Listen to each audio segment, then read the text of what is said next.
This is Andy Purewal for Boxing Social in association with Betfred, and I'm delighted to be joined by David Price over Zoom. David, first and foremost, how are you doing? Good, thanks, Andy. All good, mate. How are you? I'm keeping well, mate. I'm keeping well. Obviously, it's good to catch up with yourself. Obviously, we're kind of, it's been a month or so since we last spoke, but there was a big heavyweight fight which took place last night between Derek Chisora and Alexander Usyk, which saw Alexander Usyk come away victorious by unanimous decision. David, first and foremost, just kind of your reflections on that fight for me. Yeah, I thought it was a great, it was a good tussle, it was a good battle. Contrast the styles, and that was what we were expecting. Derek brought the heat, as he always does, from the word go. He started fast. I'm going to say, hey, get out! Go on! Dogs, sorry. One of them's got kennel cough. Yeah, it started fast, and you know, made Usyk work all the way, which is what we were expecting. Usyk's movement proved to be too much, ultimately. I had Usyk winning the fight by 4 rounds. It's just his feet. He doesn't stand still for 1 second. And for someone like Derek, who's got relatively slow feet, especially compared to the cruiserweight who's come up to 15 stone, it was always going to be difficult getting his feet into position to let his power shots go. Although we did have some success. But you know, you could see the frustration coming in where he was having to switch southpaw to actually start landing punches. When he lands a few decent straight jabs with the southpaw stance, whether he'd been working on that, I don't know. But that was just so he could get his front foot inside of Usyk's front foot, because he couldn't get, when he was orthodox, he couldn't get his front foot in that position because his feet, he was gone. So took some good shots, Derek. Landed some good shots. I think Usyk's punch accuracy as well was probably landed the cleaner shots. But like I said, it was competitive all the way. It was never a foregone conclusion. I think going into the 9th round or the 10th round, I said to myself, if Derek wins the next 3 rounds, you know, I'll probably have to fight as a draw. So yeah, it told us a lot about Usyk at heavyweight, definitely, because Derek was 3 stone heavier than him. Fit and as tough as they come, Derek. So it was a good indication of what is to be expected of Usyk going forward. We'll come on to kind of Usyk's weight in a second, but just to stick with Derek, how would you rate his performance? A lot of people of social media, certainly praising it. It was a very good performance on Derek's part, but obviously he's coming against somebody who's just a fast operator in Alexander Usyk. But how would you rate Derek's performance with regards to how he's fought throughout his career? Compared to how he's fought throughout his career? Yeah, to be honest, I think the best I've seen Derek Chisora, personally, was either against Carlos Takam or Dillian White in the first fight. Both Dillian White fights, to be honest. And the Dillian fights had needle, and it was personal with him and Derek. So that brought the best out of Derek. And the Takam fight, styles make fights. You know, the Takam fight, it just gels into the type of fight Derek wanted to have. And Usyk was all wrong for Derek, but still, I think he done well. You're talking about an Olympic champion who's held 4 belts at cruiserweight, widely regarded as one of the best fighters in the world, in the top 10 list. Definitely, that's for sure, pound for pound. And that can be unheard of for heavyweights sometimes, because pound for pound, you know, heavyweights compared to the lighter fellas, they can appear a lot more cumbersome and a little bit clumsy or whatever, because we're just bigger men, and it's difficult to control things as much as a Lomachenko or someone like that. But Usyk can, and that's what he brought to the table, and that made Derek work a lot harder and take a lot of punches, which he probably didn't anticipate coming. Punches coming out of the line of vision, you know, and they were that quick. They were landing before he got a chance to see them. He's not getting a chance to brace or whatever. So I think it was a good performance. What's the consensus on social media that it wasn't?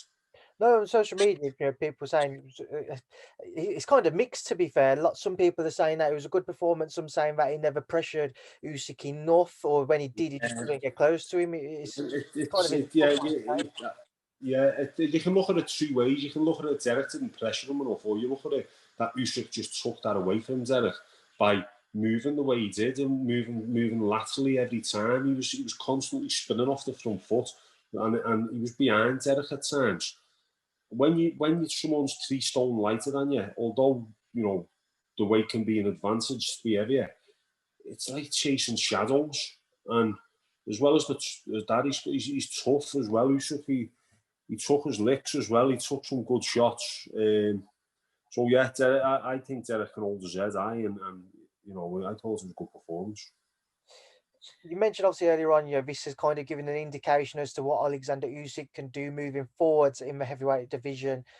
On the back of seeing him last night, what do you believe he can go on to achieve as a heavyweight now?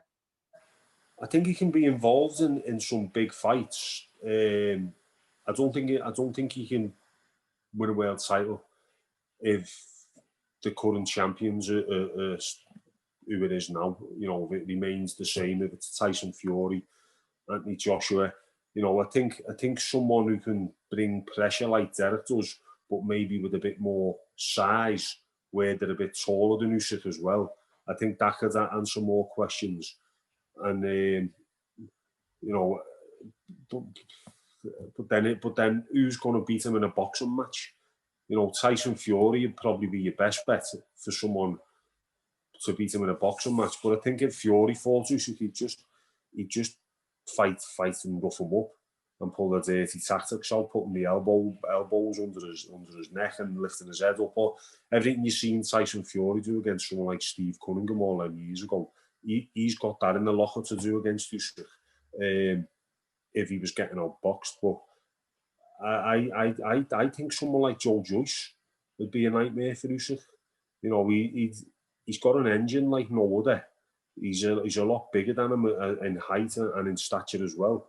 So I think that's a great fight where I could potentially see Usyk coming out on the wrong side of that. But I think he's obviously going to have a lot to say. But I don't think he'll go on and win a world title. But obviously that's just my opinion. Interesting name, obviously bringing up there, Joe Joyce. We know that they fought as amateurs, but how do you actually think that fight would play out if, in a theoretical world, the pair of them were to meet in a ring? How do you think Joe would fare them? I just think it'd start fast like Derek did, and I just think he'd probably be able to sustain it a bit more. He's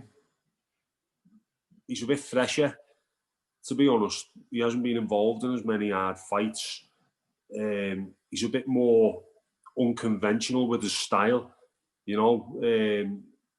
a bit harder to read because he does things a little bit unpredictable at times. So I think that'd be a really interesting matchup. We obviously saw Anthony Joshua there last night as well. Alexander's the mandatory for the WBO title, which is held by AJ. You mentioned how Tyson could possibly look to fight against Usyk. You mentioned you'd like to maybe Joe Joyce in there with him. But how do you think AJ would get on against Usyk going off again last night's performance? Sorry, I think that the quality that Joshua has over Derek is obviously explosiveness in his punching, more explosive feet. So he'd probably be able to probably able to get his feet into distance quicker to land his punches. Obviously, he's got longer arms. But I do say about Anthony Joshua is bent arm shots. Fucking hell, I can't stop coughing here. Oh no. His bent arm shots are the ones that do the damage. So, outboxing Usyk is probably out of the question for Anthony Joshua because when his punches are long, they're not as quick as his uppercuts and his hooks. So I think he'd be looking to let them go up close and he could do damage to Usyk. Let's have it right. He's a lot more explosive than Derek, and he's proven to be a one-punch knockout puncher. So I think he'd have too much strength and explosive power for for Usyk. If you was Alexander Usyk now, yes, he is the WBO mandatory, waiting to see what happens there with regards to, firstly, AJ has to get through Pulev, and then there's talks about the AJ Fury fight taking place next year. But if you're Alexander Usyk, if he doesn't face AJ next, who would you like to see him in the ring with?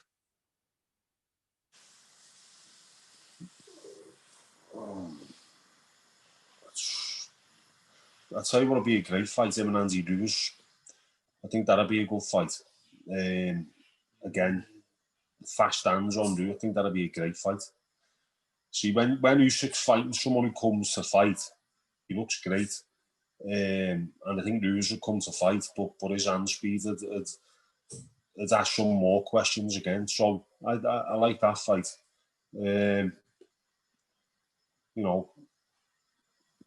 Depends what happens with the Dillian White-Povetkin fight maybe as well. That could be, whoever loses, that could even fight him. So that's the thing with the heavyweight division. There's fights for people who've won, there's fights for people who've lost, because people want to see heavyweights fight. So there's opportunities arising for each one, win or lose. Just moving on to something else that happened yesterday and last night, David. I'm not sure if you've seen it or not, but Deontay Wilder released a video talking about kind of, the fight with Tyson Fury, and accused Tyson of, glove tampering and cheating in the fight. And then he did an interview separately to that, saying that Mark Breland was disloyal to him, and he believes that his water was spiked on the night of the fight, and Breland could have been involved in that in some way. Just kind of your thoughts on Deontay's video and accusing Tyson first and foremost. I think what Deontay Wilder's doing is trying to justify in his own mind why what happens, and that can be human nature. Sometimes you're just trying to confirmation bias, where you're trying to look at any excuse that you can make to make it feel that it shouldn't have happened. Not that it's happened and you need to deal with it. No, it couldn't have. It could have been different if that wouldn't have happened or this wouldn't have happened. And I think it's human nature, and whatever's making him feel a little less hurt about what's gone on and his ego, then he's protecting his ego, I think, by putting the blame on Mark Breland and Tyson Fury and Ricky Hatton and things like that. So, yeah, it makes for interesting conversations, doesn't it? That's for sure. But apart from that, it's I think people are just dismissing it as excuses, really. So he's saying he wants to fight Fury again in December, is he, in the midst of all this? So yeah, he still wants to fight Tyson again. Obviously, contractually, as far as what we've been told, the contracts obviously ran out of a time period of when the rematch should have, or the third fight should have been agreed by. But again, things change. You don't know if there's been some way around it or not. But yeah, that's what he's saying. He'd still like to fight Tyson still. Yeah. But that's obviously not going to happen, is it?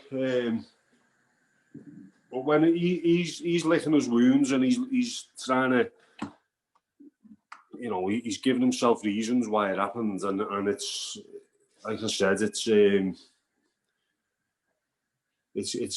getting himself ready to go again, type of thing, and I think it's I think it's bollocks, really. The best man won on the night. His trainer's done the right thing, stepping in and saving him from any more punishment, because he was getting mauled a bit by Tyson Fury. But that doesn't mean that he can be ruled out completely in the next fight, because it probably hurting him more because he knows he can knock Tyson Fury out. Because, like I said, although Tyson Fury got up in the first fight, the ref might have just not counted that knockdown when he was out. So it's all small margins, isn't it, and marginal gains at this level. So like I said, he's massaging his ego, getting ready to go again. And if he believes that, then so be it. Whatever makes him feel better, isn't it?